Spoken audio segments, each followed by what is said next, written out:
Subscribe करे खातिर लाल button दबाई और भोजपुरी के ताजा अपडेट पहले पावे खातिर घंटी वाला बटन दबाई।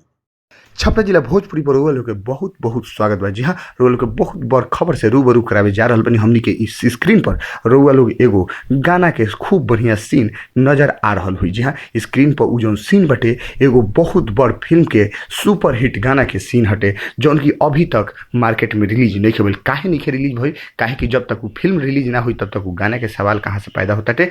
ये से रउआ लोग के बता देवे के चाहता नहीं कि ई गाना हटे फिल्म खेसारी लाल यादव और काजल राघवानी के फिल्म दुल्हन गंगा पार के। जी हाँ, दुल्हन गंगा पार के सेट पर जब ई गाना फिल्मावल जात रहे तो ई गाना के बहुत जबरदस्त रिस्पांस मिलल पब्लिक के तरफ से, सेट पर टेक्निकल डिपार्टमेंट के तरफ से कि ई गाना मार्केट में जाई तो सुपर हिट हो जाई। जी हाँ, लोग बता दें कि दुल्हन गंगा पार के शूटिंग बहुत पहले हो भी गई बटे, जौना में खेसारी लाल यादव के साथ काजल राघवानी और खेसारी लाल के बेटी कृति यादव भी फिल्म में नजर आवे वाला बाड़ी, जौना के खबर हमनी के बहुत पहले रुआ लोग के बीच पेश कइले बानी सन। तो रुआ लोग के बता दी कि ई उहे गाना के सीन हटे जौन गाना ए फिल्म के रीढ़ के हड्डी के काम करता, जौन की सबसे जबरदस्त धांसू सुपर डुपर हिट गाना ए फिल्म के रहे।